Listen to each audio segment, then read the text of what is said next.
Marks Engels स्कूले सबाइके स्वागत।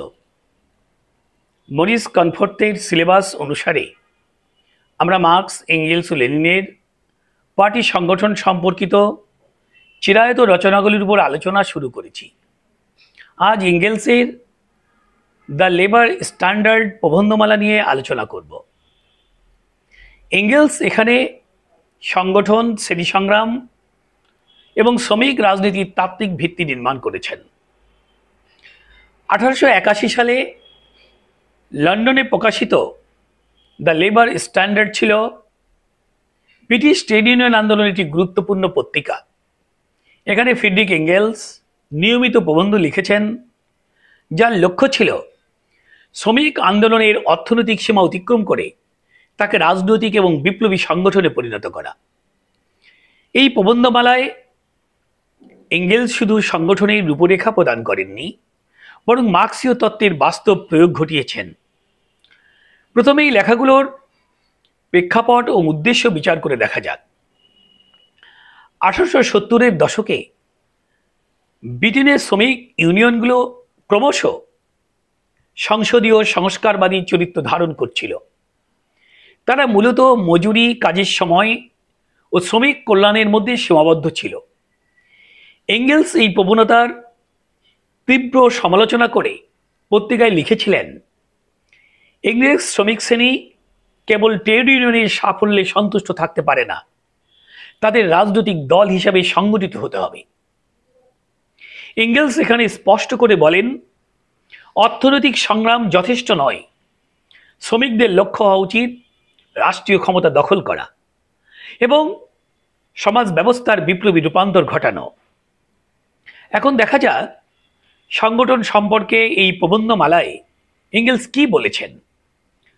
প্রথমত শ্রমিক ইউনিয়ন সম্পর্কে এঙ্গেলস বলেছেন, শ্রমিক সংগঠন হলো এমন এক বিদ্যালয় যেখানে শ্রমিকরা নিজেদের শ্রেণী চেতনা অর্জন করে। এঙ্গেলসের নিজের কথায়, ইউনিয়ন শ্রমিকদের একত্রে কাজ করতে শেখায়, তাদের সাধারণ স্বার্থ বুঝতে সাহায্য করে, এভাবেই তারা রাজনৈতিক ক্ষমতা জয় করার প্রস্তুতি নেয়। দ্বিতীয়ত ঐক্য, শৃঙ্খলা, সংগঠনের শক্তি সম্পর্কে এঙ্গেলস বারবার বলেন, সংগঠনের সবচেয়ে বড় শক্তি হলো শৃঙ্খলা ও সংহতি। এঙ্গেলসের ভাষায় শৃঙ্খলা ও সংহতি শ্রমিক শ্রেণীর সাফল্যের প্রথম সত্য।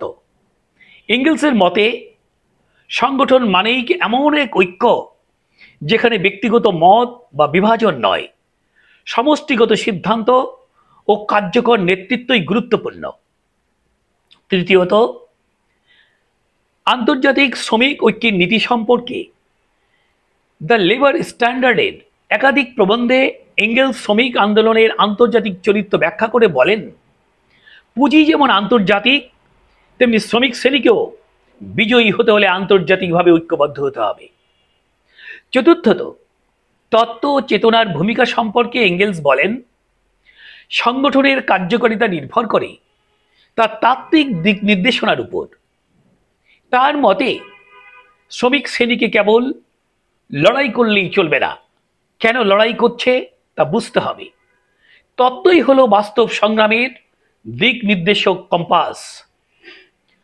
পঞ্চমত নৈতিকতা, ঐক্য ও নেতৃত্ব প্রসঙ্গে এঙ্গেলস বলেন, শ্রমিক সংগঠন কেবল অর্থনৈতিক বা রাজনৈতিক শক্তি নয়, এটি নৈতিক ঐক্যের প্রতীকও।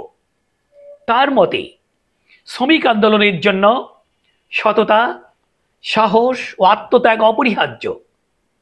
এগুলো ছাড়া কোনো প্রকৃত ঐক্য টিকে থাকতে পারে না। এই প্রবন্ধগুলির ঐতিহাসিক গুরুত্ব অনেক। এঙ্গেলসের দ্য লেবার স্ট্যান্ডার্ডের প্রবন্ধগুলো 1880-র দশকে ব্রিটিশ শ্রমিক আন্দোলনকে মার্ক্সবাদী ভিত্তিতে পুনর্গঠনের সূচনা করে। এখান থেকেই স্বাধীন বিপ্লবী পার্টির ধারণার জন্ম হয়। তার এই বিশ্লেষণ পরবর্তীকালে লেনিন, রোজা লুক্সেমবার্গ ও গ্রামসির সংগঠন তত্ত্বে গভীর প্রভাব ফেলে।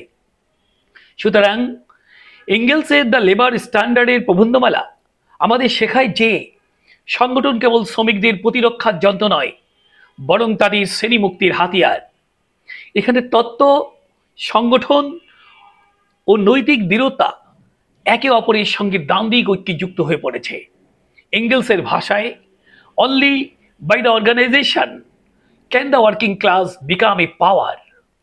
আগামী আলোচনায় এঙ্গেলসের জার্মানির কৃষক যুদ্ধের ভূমিকা নিয়ে কথা বলবো। ভালো লাগলে সাথে থাকবেন।